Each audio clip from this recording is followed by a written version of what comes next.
네, 금요일 섹션 코너 함께 하겠습니다. 장외 시장에 대한 소식들 자세하게 살펴보는 시간이죠. IPO 통신 시간 함께 하겠습니다. 저희 IPO 시장 통해서 관심 가질 만한 종목에 대해서도 함께 살펴보고요. IPO 주요 일정을 통해서도 여러분 함께 하실 수 있으니까요. 이 시간 통해서 많은 내용들도 담아가시면 좋을 것 같습니다. 자, IPO 통신 오늘은 장외투자 1번지 김대한 차장께서 자리하셨습니다. 만나 뵙죠. 안녕하세요. 네, 안녕하십니까. 네. 시장에 대해서 전일 조금 놀라신 거 맞죠? 네, 맞습니다. 어제 이제 장마감 바로 전에 네. 외국인 이제 대량 매도로 코스피 지수가 50포인트 이상 빠지면서 시장에 충격을 줬는데요. 그래서 오늘 신규 상장 두 종목이 있었는데 이 신규 상장 종목에도 영향을 미치진 않을까 우려했었던 시선들이 많았습니다. 하지만 다행히 오늘 신규 상장 두 종목에는 큰 영향이 없었는데요. 먼저 지난 수요 예측과 공모청에서 투자자들의 관심이 높았던 고기능성 폴리머 소재 생산기업인 코프라는 공모가 7,000원에 오랜만에 공모가 대비해서 200%인데요. 14,000원에 시작해서 장중 상한가 근처까지 급등하기도 했었습니다. 반면 조선과 플랜트 호황의 수혜 기업으로 부각되는 피팅밸브 제조기업인 DK락은 시초가는 공모가를 상회하긴 했지만 이제 현재 주가는 공모가를 하회하며 약세를 보이고 있습니다. 지난 주간 1조 원 이상의 청약 자금이 몰리면서 한껏 기대를 안겼던 하나그린스펙은 이번 주 수요일 신규 상장했습니다. 공모가 4,000원에 상장 당일 시초가 플러스 5.2% 시작해서 최고가 6.5%까지 상승했고요. 현재가는 공모가보다 5% 높은 4,200원 선에서 거래 지속되고 있습니다. 큰 폭의 상승과 하락은 없지만 합병의 이슈에 맞춰서 꾸준히 관심 있게 지켜볼 종목군입니다. 그렇군요. 공모 청약했던 종목도 있었죠? 어떤 회사입니까? 네, 맞습니다. 공모 청약은 한국전자인증이 10일과 11일 이틀간 진행했었습니다. 경쟁률은 303대 21로 이제 경쟁률은 높았지만 공모 가격과 일반 배정 수량이 많지 않아서 모집 자금 규모는 378억 원을 그리 높지 않았습니다. 그렇군요. 자, 이 외에도 또 수요 예측하는 종목들도 또 기다리고 있다고 하는데, 이 종목들 어떤 종목이었습니까? 이번 주에는요? 네, 수요 예측은 4종목이 있었습니다. 반도체 패키징 업체인 시그네틱스와 포스코의 아변롤, 95%를 공급하는 철강 롤 생산 기업 KT롤과 라오스의 한상 기업이죠. 코라홀딩스가 9일과 11일, 그리고 대구 경북 민영방송인 대구방송이 10일과 11일 각각 진행되었습니다. 수요 측정 기관들을 상대로 한 IR에 참석을 해보면 기업에 대한 관심도를 엿볼 수 있는데요. 시그네틱스와 KT롤 그리고 코라홀딩스에 대한 기관들의 관심도가 아주 높았다는 후문입니다. 아, 그랬군요. 자, 전반적으로 수요 예측까지 했던 종목들까지 이번 주의 IPO 일정들 자세하게 어떻게 진행이 되었는지 함께 살펴봤습니다. 다음 주 이제 주요 IPO 일정은 어떻게 예정이 되어 있는지도 궁금한데요. 네, 다음 주에는 이번 주에 공모청약을 진행했던 한국전자인증 19일 신규 상장합니다. 한국전자인증은 국내 최초 인증기관으로 1999년 설립되었고요. 은행 등을 통해서 공인인증서를 발급하는 사업을 영위하고 있습니다. 공모청약은 반도체 패키징 업체인 시그네틱스가 16일과 17일, 그리고 아변롤 기업인 KT롤은 17일과 18일, 라오스의 한상 기업인 코라홀딩스와 대구 경북 민영방송인 대구방송 18일과 19일 각각 진행됩니다. 시그네틱스와 코라홀딩스와 같이 공모 규모가 큰 종목 같은 경우에는 배정 수량이 작은 종목보다 유리할 수 있기 때문에 미리 청약에 준비하실 계획이시면 미리 준비하신다면 좋은 결과가 있을 거라 생각이 됩니다. 그 밖에 수요 예측은 미니 프린트 업체인 세오테크와 하이제이로스펙이 진행됩니다. 이 중에서 이제 공모 청약을 하는 코라오 홀딩스에 대한 소개 또 준비하셨다고 합니다. 어떤 기업입니까? 네, 오늘 소개해드릴 기업은 다음 주 목요일, 금, 양 이틀간 공모청약 일정에 잡혀있는 코라오 홀딩스입니다. 코라홀딩스는 라오스 최대의 민간 기업으로서 대표이사가 한국인인 한상기업입니다. 그렇군요. 국내 증시에 이 라오스 기업이 상장하는 것도 처음인데요. 한상기업으로서 유가증권에 상장하는 것도 코라홀딩스가 처음입니다. 이 코라홀딩스는 그 이름뿐만 아니라 그렇죠. 라오스라고 하는 이 나라가 와닿지 않아서 투자자분들께는 조금 생소할 수 있을 것 같은데요.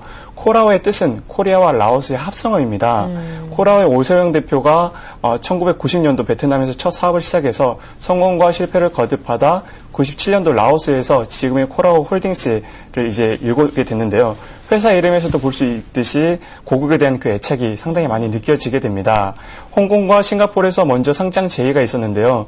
국내 증시에 상장하겠다는 일념 하에 한 번의 심사 탈락 있었지만 이번에 다시 한번 도전을 해서 이번에 상장을 하게 됩니다. 네, 재기에 성공을 했다고 할까요? 일단은 도전이 이어지고 있는 회사라고 보시면 되겠습니다. 코라오 홀딩스, 자, 무엇을 하는 기업인지 궁금하실 것 같습니다.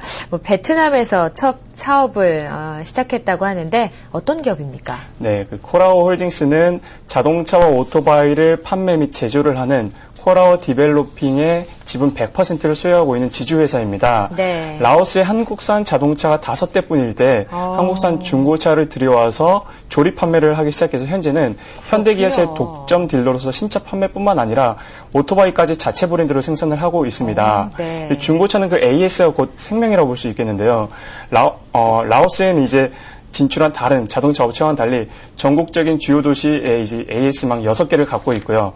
9개의 직영점, 그리고 41개의 딜러, 93개의 프랜차이즈 등 전국에 걸쳐서 판매 조직이 잘 갖춰져 있어서 주요 도시뿐만 아니라 지방에서도 많은 판매가 일어나고 있습니다. 더 놀라운 것은 코라오가 네. 불과 10년 만에 현재 라오스에서 자동차와 오토바이 각각 36%와 35%의 시장 점유율을 확보하고 있다는 점입니다. 이러한 승승장구 끝에 현재 라오스에서는 민간 기업으로서는 독보적인 1위를 점하고 있는데요. 덕분에 라오스 국민들도 코라오를 라오스의 국민 기업으로 알고 있다고 합니다. 이러한 한산기업이 있다는 것은 여간 자랑스러운 일이 아닐 수 없습니다. 그러네요. 정말 대단한 회사로서 이제 라오스에서 성장을 한 것으로 보입니다. 자리를 굳건하게 잡은 것으로 이제 시장 점유율을 봤을 때는요, 이렇게 생각이 되는데 실적도 그만큼 나오는지 궁금합니다. 어떻습니까? 네. 코라홀딩스 실적을 보시게 되시면 작년에는 953억의 매출을 달성해서 전년 대비 70% 이상의 매출 급증을 보였고요. 네. 올해 예상 매출액은 1210억 원으로 매년 평균 25% 이상의 큰 폭의 성장을 보이고 있고 영업이익률과 순이익률도 평균 16% 선을 유지하고 있습니다. 지난 10년간 라오스의 성장과 함께 자동차와 오토바이 판매가 상당히 많이 일어났는데요. 그럼에도 불구하고 현재 인구 대비 자동차 비율은 아직 2.4%, 오토바이는 10.6%에 불과합니다. 그만큼 앞으로 무한한 시장의 기회가 코라오 홀딩스에 있음을 알 수 있겠습니다. 상장 당일 유통 가능 물량을 보게 되면 총 3,840만 주가 상장을 하게 됩니다. 이 중에서 69%인 최대주주 오세영 대표이사의 지분은 6개월간 보호 회수가 되고요. 공모 물량의 30%만 유통 가능한 물량이 됩니다. 저가 발행된 차익 매물이 없기 때문에 시장의 어필만 잘 된다면 꾸준한 상승 기조 이어갈 수 있을 것으로 예견됩니다. 네, 국내 기업이 아니고 라오스에서 있는 이런 한상 기업이 이제 상장을 앞두고 있다고 하는데 여러분 또 이런 공모 일정 살펴보시면 좋을 것 같습니다. 자세한 공모 일정 살펴볼까요? 네, 코라홀딩스 청약 공모청의 일정은 다음 주 18, 19 양 이틀간 진행이 됩니다. 잊혀질만 하면 드러나는 중국 기업의 회계 시스템 문제 때문에 차이나 디스카운트라는 말이 생겨나긴 했지만 라오스의 한상기업인 코라홀딩스는 투자자분들께 라오스의 성공과 기회를 함께 줄 수 있지 않을까 이렇게 생각이 됩니다. 공모가는 4,800원으로 IBK 투자증권 주관으로 진행됩니다.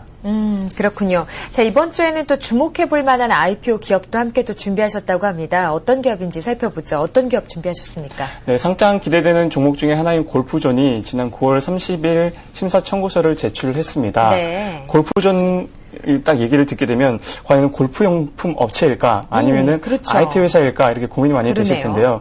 골프존이 처음 시작한 스크린 골프는 전 세계 어디에도 없던 골프 문화를 수선 국내 IT 기술로 만들어내서 이제는 해외 수출까지도 하게 이르렀습니다.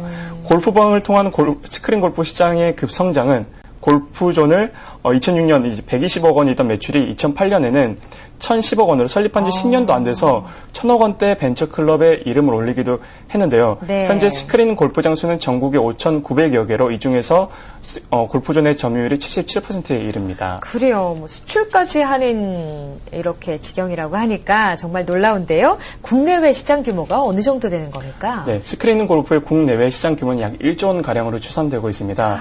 이 중 국내 업체들이 전 세계에서 차지하고 있는 비중은 약 65%로 프로그램과 기술의 경쟁력이 탁월해서 세계 시장을 선도하고 있고요.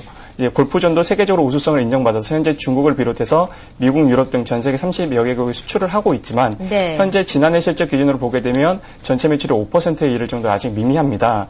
해외 매출은 비중을 앞으로 4배 정도 20% 수준까지 끌어올릴 예정인데요. 장기적으로는 50대 50까지 맞출 계획이라고 합니다. 이번 공모자금 대부분도 해외 시장 개척에 이제 쓰게 되는데요.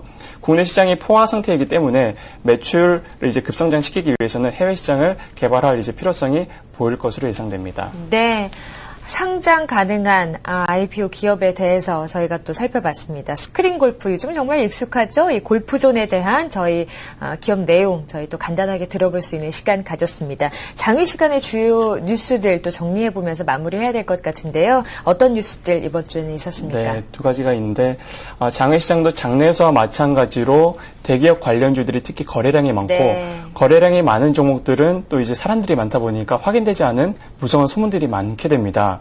지난 한 주간 주요 상승 종목을 보게 되면 10%와 27%의 상승률을 보이는 삼성 SDS와 서울통신기술인데요. 주요 상승 요인을 보게 되면 삼성 SDS는 지난번 인수한 상장사 크레디를 통한 우회 상장설이 많이 나오게 됐는데요. 그런데 이제 보게 되면 시가총액 9조 원에 달하는 대기업이 이게 문제가 많은 우회 상장을 통한 상장은 이제 택할 가능성이 낮아 보인다는 것이 업계의 이제 평입니다. 네. 서울통신기술 또한 삼성전자 이재용 부사장이 대주주로 있기 때문에 그렇군요. 이번 크레디처럼 삼성 SDS에서 혹시 인수하지 않을까 하는 혹시나. 기대감 때문에 네. 이제 지난 한 주간 27% 급등을 그렇군요. 했는데요. 글쎄요, 이제 인수에 직접 참여한 내부 관계자가 아닌 이상 네. 소문으로만 기업 가치 대비 엄청나게 폭등한 주식을 매입하는 것은 조금 자제하는 것이 바람직하지 않나 생각이 됩니다. 네. 두 번째 뉴스는 이 영국 기업의 국내 증시 상장 소식이라고요? 네, 맞습니다. 영국 기업 MBG가 국내 네. 증시에 상장한다는 소식인데요. 이번에 라오스 기업으로는 처음으로 코라홀딩스가 그렇죠. 상장을 이제 추진을 하게 되는데 네. 일본 기업과 미국 기업도 각각 하나씩 상장이 되어 있고 중국 기업은 14개가 상장이 되어 있는데 국내 해외 기업들이 많이 상장한다는 것은 이제 반가운 소식이라고 볼 수 있습니다. 영국 기업인 MBG는 자회사인 MBG 글로벌을 통해서 휴대폰 게임이나 결제 프로그램을 제작해서 유럽에 팔고 있는데요. MBG도 알고 보면 한상 기업입니다. 대주주가 국내 상장사인 티플렉스로 티플렉스 외 특수 관계자가 지분 65%를 갖고 있고 대표이사도 한국인입니다. 11일 예비심사 청구서를 제출했기 때문에 승인 통과되면 이르면 내년 2월경에는 상장 일정이 구체화될 것으로 보입니다. 알겠습니다. 장외시장의 시세표 통해서 또 이번 주에 시세 어땠는지 먼저 확인해 보도록 하겠습니다.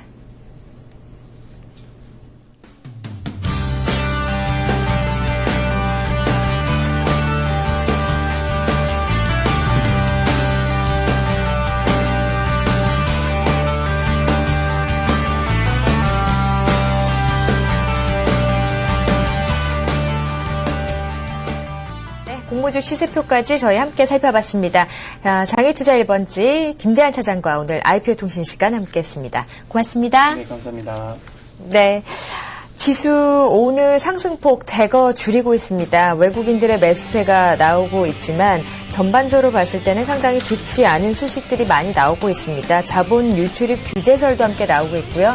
G20 정상회담에 대한 불확실성 역시도 좀 부각되면서 상승폭에는 다소 영향이 있습니다. 오후장에도 저희 이데일리 TV 함께 하시면서 투자 전략들 확인하시는 게 좋을 것 같습니다. 저희 이기는 신경약 M+는요. 케이블 TV 함께 스카이라이프 그리고 스마트폰 어플리케이션 이데일리 TV 홈페이지를 통해서 실시간으로 시청하실 수 있습니다.